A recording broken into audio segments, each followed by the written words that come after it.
Hello students, welcome to my channel. आज class 8th science chapter 3 परमाणु की संरचना, इस चैप्टर के बारे में जानेंगे। तो इस चैप्टर में हमने परमाणु पदार्थ की मूलभूत इकाई है, डाल्टन का परमाणु सिद्धांत, परमाणु का संगठन, परमाणु रचना मॉडल, परमाणु संख्या और द्रव्यमान संख्या तथा साथ ही साथ समस्थानिक आयनों का बनना एवं संयोजकता के बारे में पढ़े। तो चलिए पेन कापी उठा लीजिए और इसके क्वेश्चन आंसर कर लीजिए। तो ये है अभ्यास के प्रश्न।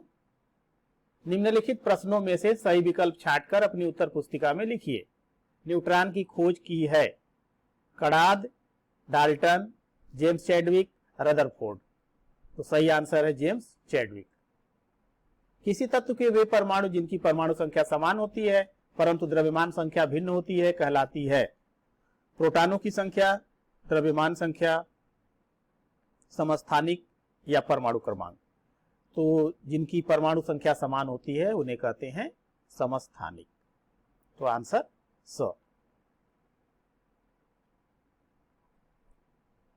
ग है जल में ऑक्सीजन की संयोजकता है 1, 4, 3, 2। तो आपको पता है कि जल मीन्स H2O, ऑक्सीजन जो है 2 हाइड्रोजन से जुड़ा हुआ है, यानी ऑक्सीजन की संयोजकता है 2। न्यूट्रॉन पर आवेश होता है धन आवेश, ऋण आवेश, कोई आवेश नहीं, कभी धन आवेश कभी ऋण आवेश। तो इस पर कोई आवेश नहीं होता है। जैसा कि आपको पता है इलेक्ट्रॉन ऋण आवेशित, प्रोटॉन धन आवेशित और न्यूट्रॉन उदासीन होता है, अर्थात इस पर कोई आवेश नहीं होता है। क्वेश्चन नंबर 2 है निम्नलिखित कथनों में से सही कथन पर सही और गलत कथन पर गलत का चिन्ह लगाइए। परमाणु अविभाज्य कण होता है। तो आपने पढ़ा कि परमाणु इलेक्ट्रॉन, प्रोटॉन और न्यूट्रॉन से मिलकर के बना है, अर्थात परमाणु अविभाज्य नहीं है, यानी ये रॉन्ग है। किसी परमाणु के नाभिक में उसका द्रव्यमान होता है, सही है या गलत? ये है सही। परमाणु से इलेक्ट्रॉन के निकलने से ऋण आवेशित आयन प्राप्त होता है, ये सही है या गलत? गलत है। क्यों? क्योंकि जब किसी परमाणु से इलेक्ट्रॉन निकलता है तो उस पर इलेक्ट्रॉनों की कमी हो जाती है और वह धन आवेशित हो जाता है। जल में ऑक्सीजन की संयोजकता 3 होती है। तो जल में ऑक्सीजन की संयोजकता 2 होती है, अर्थात ये 3 दिया गया, तो ये गलत है। रिक्त स्थानों की पूर्ति कीजिए। तो इसमें दिया गया है 2 या 2 से अधिक परमाणु आपस में मिलकर बनाते हैं, क्या बनाते हैं? अणु। प्रोटॉन की खोज की थी, किसने किया था? रदरफोर्ड ने। न्यूट्रॉन का द्रव्यमान हाइड्रोजन के द्रव्यमान के लगभग होता है, कैसा? बराबर होता है। नील्स बोर के अनुसार परमाणु का समस्त उसके नाभिक में उपस्थित होता है। तो ये क्या होगा? द्रव्यमान। स्तंभ क का स्तंभ ख से मिलान कीजिए।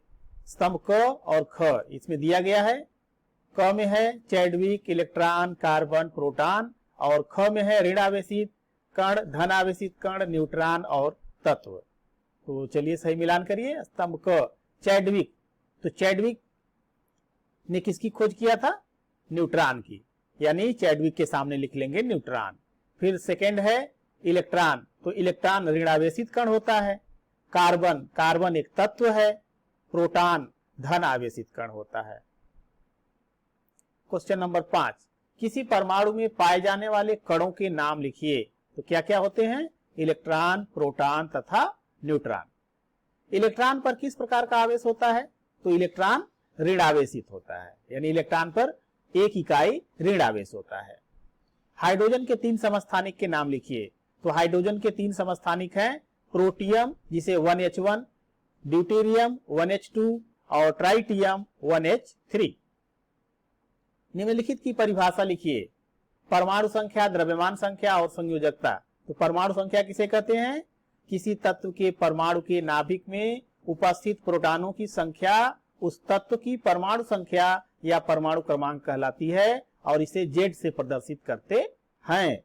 परमाणु संख्या Z जो है प्रोटॉनों की संख्या के बराबर होती है और किसी उदासीन परमाणु में प्रोटॉनों की संख्या इलेक्ट्रॉनों की संख्या के बराबर होती है। तो द्रव्यमान संख्या क्या होगी? किसी तत्व के परमाणु के नाभिक में उपस्थित प्रोटॉनों तथा न्यूट्रॉनों की संख्या का योग, यानी प्रोटॉन और न्यूट्रॉन दोनों मिलकर के द्रव्यमान संख्या के बराबर होते हैं, यानी उस तत्व की द्रव्यमान संख्या कहलाती है और इसे ए से प्रदर्शित करते हैं। तो द्रव्यमान संख्या ए बराबर क्या हो जाएगा? प्रोटॉनों की संख्या पी प्लस न्यूट्रॉनों की संख्या एन। ग संयोजकता, तत्वों के परमाणुओं के परस्पर संयोजन करने की क्षमता को संयोजकता कहा जाता है। किसी भी परमाणु की बाह्यतम कक्षा में पाए जाने वाले इलेक्ट्रॉनों की संख्या ही उसकी संयोजकता कहलाती है। तो किसी भी तत्व यानी किसी परमाणु के बाहरी कक्षा में यानी बाह्यतम कक्षा में जो इलेक्ट्रॉन होते हैं, जो किसी रासायनिक अभिक्रिया में हिस्सा लेते हैं, उसे उसकी संयोजकता यानी उसकी जितने इलेक्ट्रॉन हिस्सा लेते हैं उन संख्या को उसकी संयोजकता कहते हैं। जे थॉमसन के परमाणु मॉडल की विफलता के क्या कारण थे? रदरफोर्ड का नाभिकीय मॉडल क्या है?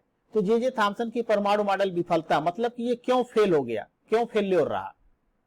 तो जे थॉमसन के परमाणु मॉडल के अनुसार परमाणु का द्रव्यमान पूरे परमाणु पर समान रूप से बटा हुआ माना गया, परंतु यह मॉडल भविष्य के परमाणु के प्रयोगों के संगत नहीं पाया गया। यह परमाणु मॉडल रदरफोर्ड के प्रकीर्णन को नहीं समझा सका, इसलिए इसे रद्द कर दिया गया, यानी ये विफल हो गया। अब रदरफोर्ड का नाभिकीय मॉडल फिर क्या है? परमाणु का धनावेशित भाग बहुत ही सूक्ष्म स्थान में केंद्रित होता है, जिसे रदरफोर्ड ने नाभिक कहा। रदरफोर्ड ने कहा कि नाभिक के चारों ओर इलेक्ट्रॉन वृत्ताकार कक्षाओं में चक्कर लगाते हैं, जिन्हें कक्षा कहा गया, और इन कक्षाओं में इलेक्ट्रॉन बहुत तेजी से घूमते हैं, तीव्र गति से घूमते हैं। इलेक्ट्रॉन, प्रोटॉन एवं न्यूट्रॉन के गुणों की तुलना कीजिए। तो इलेक्ट्रॉन, प्रोटॉन और न्यूट्रॉन ये क्या है? इलेक्ट्रॉन ऋण आवेशित मूल कण है, प्रोटॉन धन आवेशित मूल कण है और न्यूट्रॉन उदासीन मूल कण है। इलेक्ट्रॉन, इसका द्रव्यमान हाइड्रोजन परमाणु के द्रव्यमान का लगभग 1/1837 भाग होता है और प्रोटॉन का द्रव्यमान हाइड्रोजन परमाणु के द्रव्यमान के लगभग बराबर होता है, और इसी तरह न्यूट्रॉन का भी द्रव्यमान हाइड्रोजन परमाणु के द्रव्यमान के लगभग बराबर होता है। इलेक्ट्रॉन नाभिक के चारों ओर चक्कर लगाते हैं, प्रोटॉन नाभिक में स्थित होता है और न्यूट्रॉन भी नाभिक में स्थित होता है।